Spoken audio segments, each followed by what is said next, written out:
आप लोग जो दुश्मन है उसकी चाल को समझें, क्योंकि दुश्मन जो है हमेशा हम जो हमारे नौजवान साथी हैं उनको कहीं ना कहीं फंसाने की रणनीति बनाए रखता है। ये भी एक रणनीति हो सकती है, क्योंकि व्यक्ति एक है, एक आदमी को प्रलोभन दिया जा सकता है, उसको अपॉइंट करके वहाँ भेजा जा सकता है, जिससे कि पूरा देश का जो बहुजन समाज है, पूरे देश का जो अम्बेडकराई समाज है, वो सड़कों पर आ जाए और फिर जो पुलिस है, पुलिस हमारे नौजवानों पर झूठे मुकदमे करे और जेल भेजे।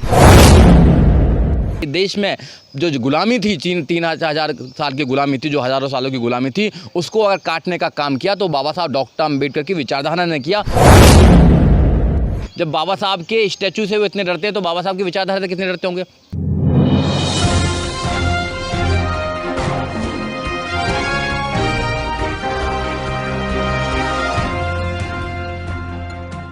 परसों बाबा साहब के जो घर है मुंबई में दादर स्थित राजगृह, वहाँ पर कुछ असामाजिक तत्वों ने तोड़फोड़ की है। क्या कहना है इस संबंध में आपका?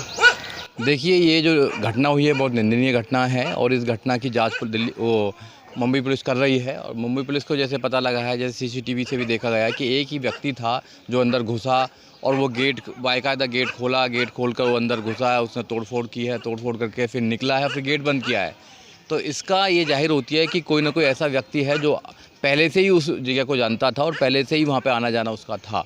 तो ये बहुत निंदनीय बात है कि कोई ऐसा व्यक्ति जो अपने ही बीच में से कोई व्यक्ति है, या तो कोई बहुजन समाज का व्यक्ति भी हो सकता है जो आना जाना है, या फिर और भी कोई व्यक्ति हो सकता है, तो इन्वेस्टिगेशन का मामला है। मगर एक व्यक्ति ने ये सब कुछ कर दिया है, तो फिर हम कैसे कह सकते हैं कि भैया वहाँ की सुरक्षा है। आपने देखा है कि ये जो गवर्नमेंट है वो ऐसे ऐसे लोगों को सुरक्षा दे रही है जिनका कोई देश के अंदर योगदान नहीं है। बाबा साहब डॉक्टर अम्बेडकर ने देश का संविधान बनाया और बाबा साहब डॉक्टर अम्बेडकर की धरोहर है, राजगृह इस देश की धरोहर है। वहाँ पर एक भी पुलिस वाला नहीं लगाया हुआ है, वहाँ की कोई सुरक्षा नहीं है।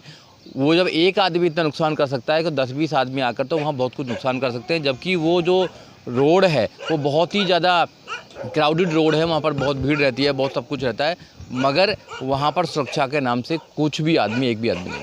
अभी तक कोई गिरफ्तारी नहीं हो पाई है। लगभग 48 घंटे से ऊपर हो चुके हैं घटना को। महाराष्ट्र सरकार का कोई बयान भी नहीं आया इस बारे में। क्या कहेंगे इस बारे में? नहीं, देखिए, गिरफ्तारी तो होगी, डेफिनेटली गिरफ्तारी होगी वो, क्योंकि सीसीटीवी में जो व्यक्ति आ चुका है। मगर जो सरकार है, जो सरकार का जो रवैया है बाबा साहब के प्रति, वो ढुलमुल रवैया है। क्योंकि बाबा साहब डॉक्टर अम्बेडकर की विचारधारा को ये सरकार जो है, जो मौजूदा सरकार है, चाहे केंद्र की सरकार हो चाहे राज्य की सरकार हो, वो बाबा साहब के जो विचार को ख़त्म करना चाहती हैं।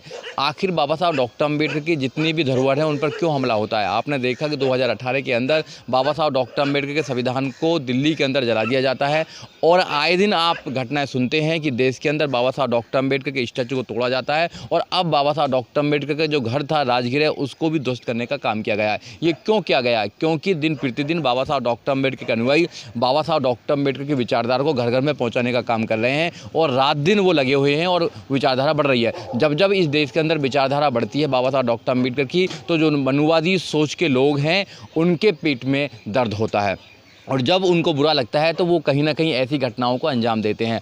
और जो आरएसएस और बीजेपी है, ये कुछ गुर्गे भेजकर ये भी चेक करना चाहती है कि जो समाज है, जो बहुजन समाज है, जो बाबा साहब डॉक्टर अम्बेडकर अनुयायी है, क्या उन लोगों में अभी भी जज्बा है। तो उन लोगों ने हमारा जज्बा कई बार देखा है। मैं बार बार बोलता हूँ कि हम लोग जज्बे में कम नहीं है। अभी तक रात के अंधेरे में बाबा साहब की मूर्तियों पर काली पोत दी जाती है, रात के अंधेरे में उनकी मूर्तियाँ तोड़ दी जाती हैं, चश्मा तोड़ दिया जाता है, उंगली तोड़ दी जाती है। लेकिन ये घटना दिन दहाड़े की गई है।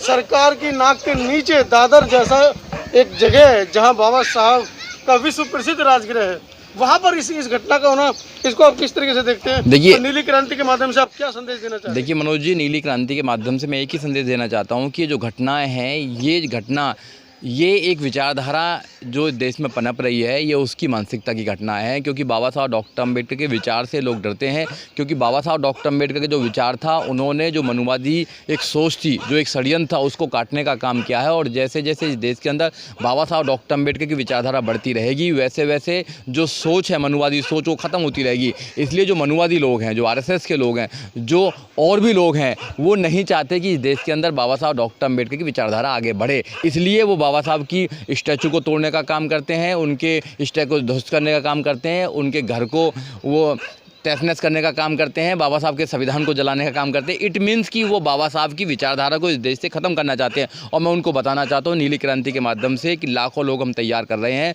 घर घर में हम नीली क्रांति फैलाने का काम कर रहे हैं, जो बाबा साहब डॉक्टर अम्बेडकर के विचारों की है। बाबा साहब डॉक्टर अम्बेडकर कहते थे कि इस देश के अंदर मेरे संविधान को जिंदा रखना, मेरी आइडियोलॉजी को जिंदा रखना।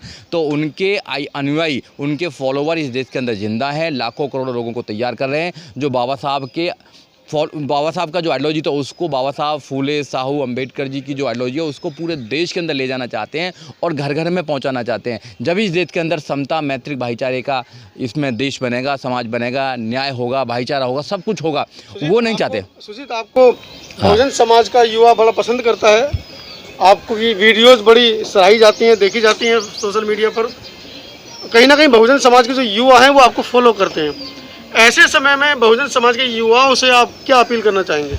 देखो, being a president of the नीली क्रांति, मैं एक ही बात कहना चाहूँगा आपके चैनल के माध्यम से कि आप लोग जो दुश्मन है उसकी चाल को समझें, क्योंकि दुश्मन जो है हमेशा हम जो हमारे नौजवान साथी हैं उनको कहीं ना कहीं फंसाने की रणनीति बनाए रखता है। ये भी एक रणनीति हो सकती है, क्योंकि व्यक्ति एक है, एक आदमी को प्रलोभन दिया जा सकता है, उसको अपॉइंट करके वहाँ भेजा जा सकता है, जिससे कि पूरा देश का जो बहुजन समाज है, पूरे देश का जो अम्बेडकराई समाज है वो सड़कों पर आ जाए।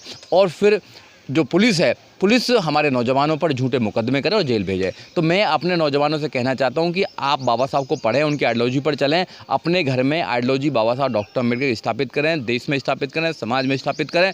सही मायने में बाबा साहब डॉक्टर अम्बेडकर का देश जब ही बन सकता है जब हम बाबा साहब डॉक्टर अम्बेडकर की बात को माने, अक्षर से माने। हम वैसे नहीं है कि बाबा साहब की जय बोल दी, जय भीम बोल दिया, उससे बाबा साहब का काम चल जाएगा। ऐसे काम नहीं चलने वाला। हम बाबा साहब डॉक्टर अम्बेडकर को अपने अंदर उतारें, हम उनकी जो पर्सनैलिटी है उसके अपने अंदर उतारें। जब भी बाबा साहब डॉक्टर अम्बेडकर के सच्चे अनुयायी हम बन सकते हैं, जब भी हम उनसे लड़ सकते हैं, क्योंकि उनसे लड़ने के लिए हमें अपने अंदर विचारधारा लानी पड़ेगी। जब तक विचारधारा नहीं लाएगी, जब बाबा साहब के स्टैचू से वो इतने डरते हैं तो बाबा साहब की विचारधारा से कितने डरते होंगे। वो बाबा साहब डॉक्टर में देश में जो गुलामी थी, 3,000 साल की गुलामी थी, जो हज़ारों सालों की गुलामी थी, उसको अगर काटने का काम किया तो बाबा साहब डॉक्टर अम्बेडकर की विचारधारा ने किया, और कोई विचारधारा नहीं है। यहाँ विचारधारा की लड़ाई है। इसलिए आप लोग विचारशील बने। जब विचारशील आप लोग बन जाएंगे जब ही बात बन पाएगी, अदरवाइज बात नहीं बन पाएगी। समाज में जब ही सब कुछ हो सकता है। जय भीम, जय भारत, जय नीली क्रांति, जय संविधान साथियों।